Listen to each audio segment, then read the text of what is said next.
ఆలోచిస్తున్నావు? ఏడుద్దాం అనుకుంటున్నాను తాతయ్య, కానీ ఏడుపు రావడం లేదు.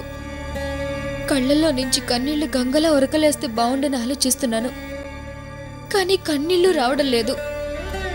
ఈ క్షణం నా ఊపిరి ఆగిపోతే బాగుండు అనుకుంటున్నాను, కానీ ఊపిరి ఆగిపోవడం లేదు. అమృత, వాళ్ళ దగ్గరికి వెళ్ళి నా గురించి ఏమని చెప్తారు తాతయ్య?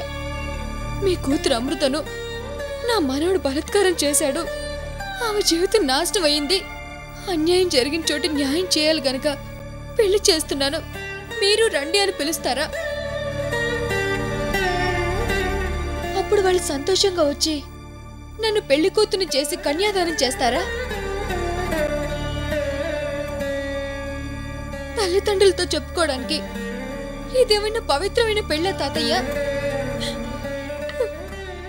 అమృత, మీ అమ్మా నాన్నల గురించి భయంతో నువ్వు ఊహించింది నిజమే కావచ్చు, కానీ ఎంతైనా వాళ్ళు నిన్ను కన్న తల్లిదండ్రులమ్మా. తప్పు చేసిన వాళ్ళు భయపడాలి, బాధపడాలి, కానీ తప్పుకు బలైన వాళ్ళు కాదమ్మా. కూతురుకు అన్యాయం జరిగిందని తెలిస్తే వాళ్ళు బాధపడతారు, ఏడుస్తారు, అంతేకాని అసహ్యించుకోరు. నీదేం తప్పుందని? పిల్లలు ఎన్ని తప్పులు చేసినా, ఎన్ని నేరాలు చేసినా కడుపు తీపి వాళ్ళని కరుణిస్తుంది, క్షమిస్తుంది. అలాంటిది ఏ తప్పు చెయ్యని నిన్ను మీ అమ్మా నాన్న అర్థం చేసుకుంటారమ్మా. లేదు తాతయ్య, మా అమ్మ నాన్న గురించి మీకు తెలియదు కాబట్టి మీరెలా మాట్లాడుతున్నారు. నేను అందరిలాంటి కూతుర్ని కాదు, వాళ్ళు అందరిలాంటి తల్లిదండ్రులు కారు. విధిరాత అలా అనుకునే పరిస్థితులు కల్పించింది. నువ్వు చెప్పేది అర్థం కావటం లేదమ్మా. తాతయ్య, ఇన్ని రోజులు అమ్మా నాన్న గురించి మీ దగ్గర చెప్పకుండా దాచాను. వాళ్ళెక్కడో లేరు, ఇక్కడే సిటీలో నాకు దగ్గరగానే ఉన్నారు తాతయ్య. ప్రేమగా పెంచుకున్న కూతురు లేచిపోయి పరువు తీసింది. రెండో కూతురికైనా పెళ్లి చేసి పరువు నిలుపుకుందామని ఊరిని వదిలేసి సిటీకి వచ్చారు.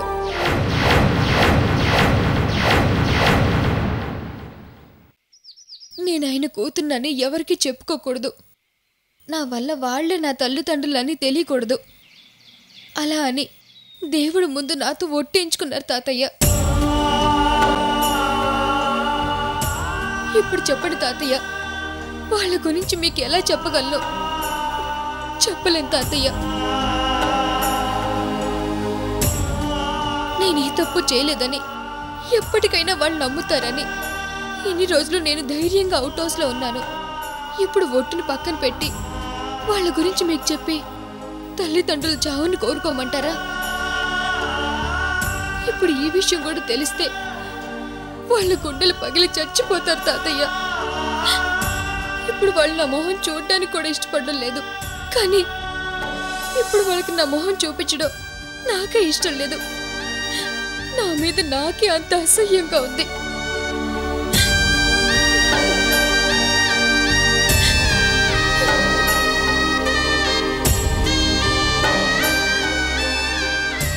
అందుకే మీ మాట కోసం ఈ జన్మంతా బ్రతుకుతాను. వచ్చే జన్మలో మా అమ్మ నాన్న కోసం మళ్ళీ పుడతాను. తాతయ్య, మీకు చేతులెత్తి దండం పెడతాను. వద్దమ్మా, ఇంకెప్పుడు మా అమ్మ నాన్న గురించి అడగండి తాతయ్య, అడగండి. అమృత, నీకెంత కష్టం వచ్చిందమ్మా. అన్యాయం జరిగిపోయిందమ్మా, అన్యాయం జరిగిపోయింది, అన్యాయం జరిగిపోయింది.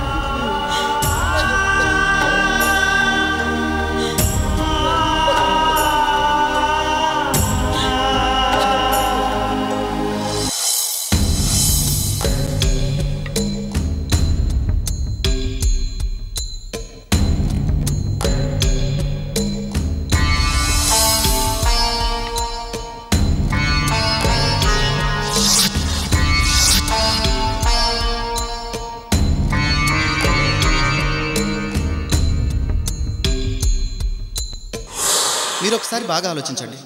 నేను పెళ్లి చేసుకున్నానన్న సంతోషం కంటే అమ్మా నాన్నలు దగ్గరయ్యారన్న సంతోషమే తనకు ఎక్కువగా ఉంటుంది. అందుకే నేను ఈ కండిషన్ పెట్టాను. మీరే ఆలోచించండి. సరే, నేను కూడా ఆలోచిస్తాను. ఈ విషయం అమృతని అడిగి ఈ పెళ్ళి అలాగే జరిగేటట్టు చేస్తాను. సరేనా? అలాగే తాతయ్య.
మామయ్య గారు ఆగండి.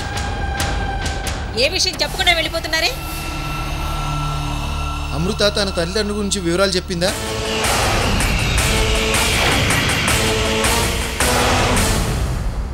తాతయ్య, అమృత అమ్మా నాన్నలతో మాట్లాడి తొందరగా ముహూర్తాలు పెట్టండి. నేను రెడీ.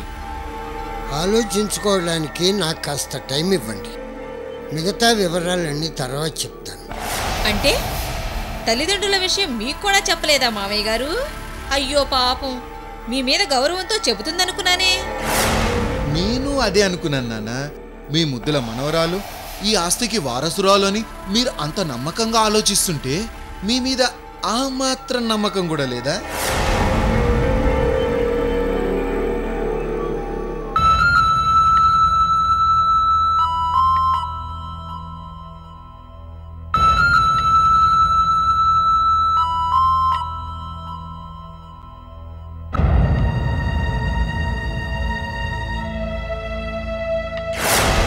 చూసారా, నాకు తెలిసినానా, అది ఖచ్చితంగా చెప్పదు.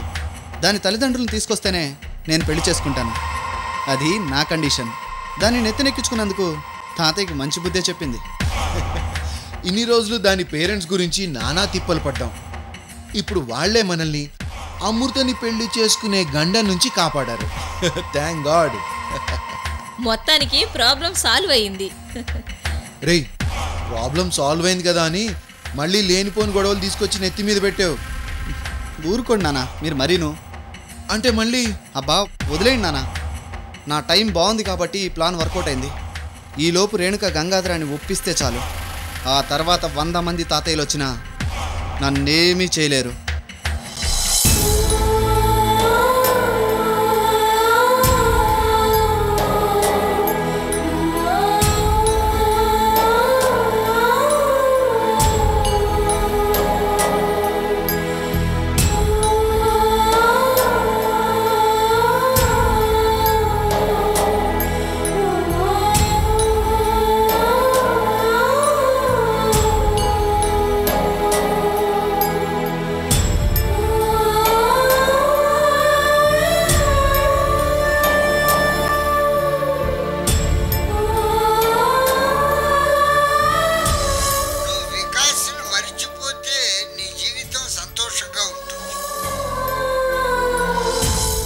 చెప్పాలంటే నీ వల్ల మా వాడి జీవితం నాశనం అయిపోతుంది.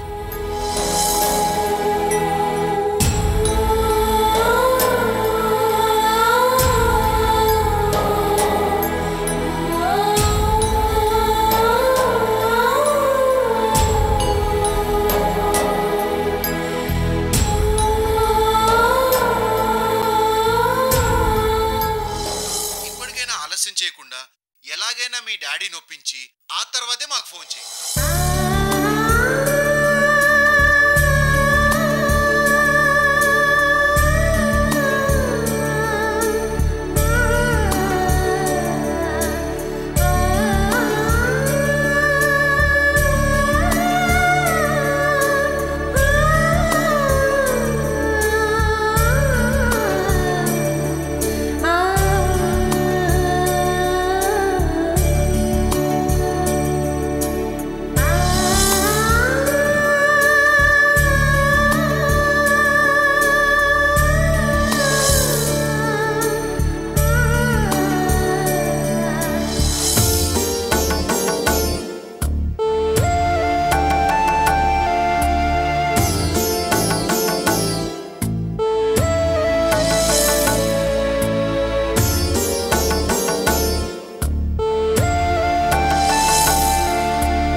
రేణు, రేణు, అమ్మా రేణు.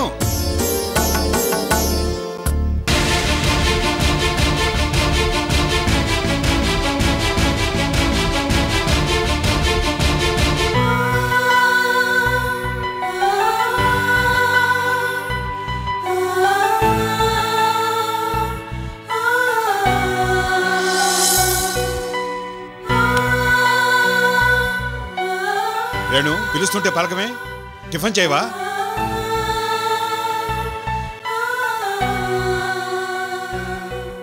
మాట్లాడవేంటమ్మా?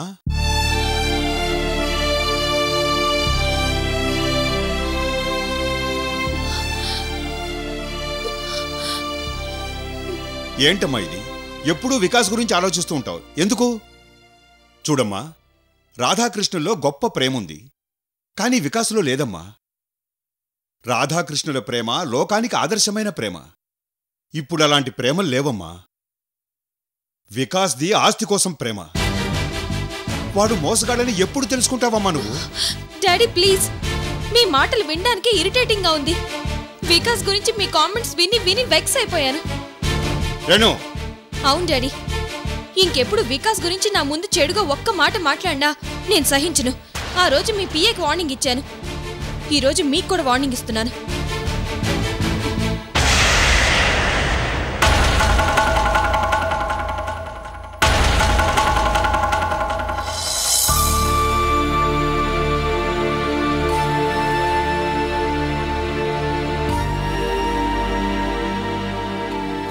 చూడమ్మా, చిన్నప్పటి నుంచి తల్లి లేని బిడ్డవని నిన్ను గారాబంగా పెంచాను. ఒక రకంగా నువ్వు డబ్బులో పెరిగావు, దాని విలువ నీకు తెలీదు. షార్ట్కట్లో డబ్బులు సంపాదించాలనుకునే వాళ్ళకి బాగా తెలుసు. అందుకే డబ్బు కోసం అబద్ధాలు ఆడతారు, ఎన్ని పాపాలైనా చేస్తారు. వికాస్ ఎలాంటివాడో ప్రూవ్ చేయాలని చాలాసార్లు ప్రయత్నం చేశాను, నా వల్ల కాలేదు. ఇంట్లో వాళ్ళని హెచ్చరించాను, లాభం లేదు. చివరికి వాళ్ళింట్లోనే ఉండి తెలుసుకోమన్నాను, నువ్వు వినలేదు. ఇప్పుడు నేను కూడా నీలాగే వెక్స్ అయిపోయాను. మీరు వెక్స్ అయిపోవడం కాదు డాడీ, మీ ప్రవర్తన వల్ల వాళ్ళ ఇంట్లో వాళ్ళు వెక్స్ అయిపోయి నాతో మాట్లాడడం లేదు. వికాస్ కూడా ఫోన్ లిఫ్ట్ చేయడం లేదు. అవును, కావాలనే వాళ్ళు నీతో మాట్లాడడం లేదు. అలా చేస్తే నువ్వు నా మీద ప్రెజర్ చేసి పెళ్లికి ఒప్పిస్తావని వాళ్ళ ప్లాన్. వికాస్తో పెళ్లి చేస్తే నేను సంతోషంగా ఉంటాను డాడీ. ఈ ఆస్తి ఐశ్వర్యం సంపాదించింది నీ సంతోషం కోసమేనమ్మా. నాకు ఇందులో సంతోషం లేదు డాడీ, ఆ సంతోషం వికాస్ దగ్గరే దొరుకుతుంది. అది నీ భ్రమ. భ్రమ కాదు, ప్రేమ. రేణు, ఏ విషయంలోనైనా నీ మాట వింటాను, కానీ వికాస్ విషయంలో మాత్రం నిర్ణయం నాదే. ఆగండి డాడీ, మీ నిర్ణయం మార్చుకోరా? పదే పదే అడిగి నన్ను విసిగించకు. హైదరాబాద్ నుండి వచ్చాక వాడి గురించి ఆలోచన మరిచిపోయాను. వికాస్తో ఎట్టి పరిస్థితుల్లో నీ పెళ్లి జరగదు, గుర్తుపెట్టుకో.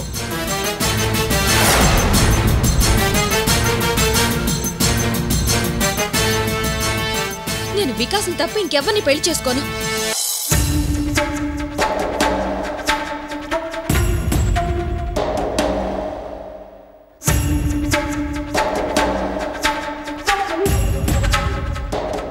అమృత విషయంలో తాతయ్య ఏ నిర్ణయం తీసుకున్నారా?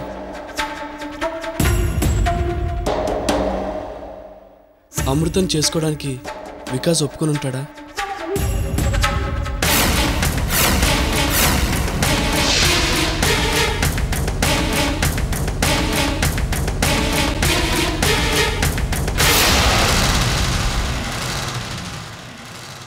అమృతకి జరిగిన అన్యాయం అంకుల్కి తెలిసిపోయిందా? అందుకే వచ్చారేమో.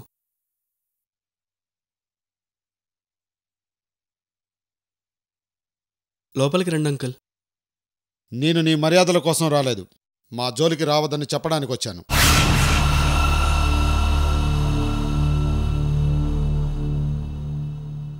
ఒక్కసారి ఆవిడ గారిని పిలువు. అమృత లేదంకుల్. ఎక్కడికి వెళ్ళిందో? కాలేజ్కి వెళ్ళింది. ఎవరిని ఉద్ధరించడానికో? కొంతమంది నిజం తెలుసుకోలేక గుడ్డివాళ్ళు అయ్యారు, వాళ్ళ కళ్ళు తెరిపిద్దామని పాపం కష్టపడుతోంది. అవును, చేస్తున్న పనులు చూసి చూసి గుడ్డివాళ్ళు కాక ఏమవుతారు? ఇది చెప్పడానికే వచ్చారా?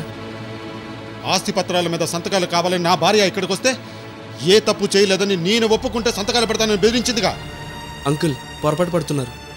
ఆ రోజు ఆంటీతో ఆవేశంగా మాట్లాడింది అమృత కాదు, నేను. ఏం చేసినా ఇద్దరు కలిసే చేస్తారుగా. రేపు ఆస్తిలో వాటా కోసం ఇద్దరు కోర్టుగానే వెళ్తారు. అందుకే దాని వాటా డబ్బులు తీసుకొని వచ్చాను.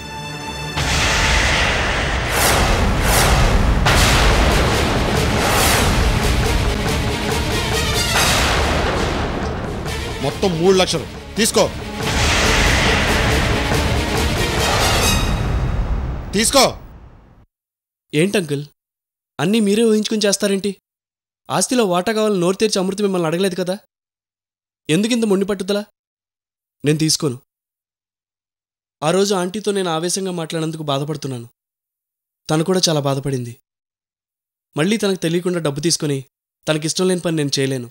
ఏంటి మళ్ళీ కొత్త నాటకమా?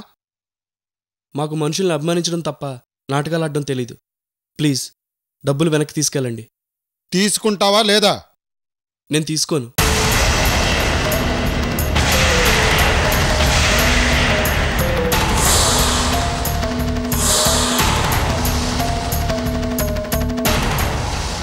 అంకుల్ ఒక క్షణం ఆగండి. ఇక జీవితంలో మీరు మారరు అంకుల్.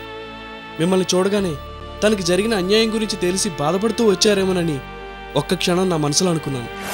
దానికి మేమేం అన్యాయం చేయలేదే. మీరు చేశారని నేను అనలేదే. అన్యాయం జరిగింది అంకుల్. అమృతికి అసలు కష్టం ఇప్పుడే వచ్చింది. మీ కూతురికి తల్లిదండ్రులుగా మీ సపోర్ట్ కావాలి. కూతురు అన్నావో ప్రాణం తీస్తా. అంకుల్ ప్లీజ్ ఒక్కసారి నేను చెప్పేది వినండి. నువ్వు ఇంకేం చెప్పక్కర్లేదు. దానికేమైనా మాకు సంబంధం లేదు. దానికి మాకంటే నువ్వే ఎక్కువని మాకు తెలుసు. నీ ఒంటి మీద చేయి పెడితే పాపం అది తట్టుకోలేదు కదా. మిస్టర్ కృష్ణమూర్తి మా ఆయన్నే కొడతావా అని ఇదిగో ఇక్కడే గొప్ప సన్మానం చేసిందిగా. ఎలా మర్చిపోతాను? దానికి కావాల్సింది నువ్వు, ఈ డబ్బు. దానికోసమేగా మీ నాటకాలన్నీ. ఇప్పుడు దానికి నీకు సంతోషమేగా.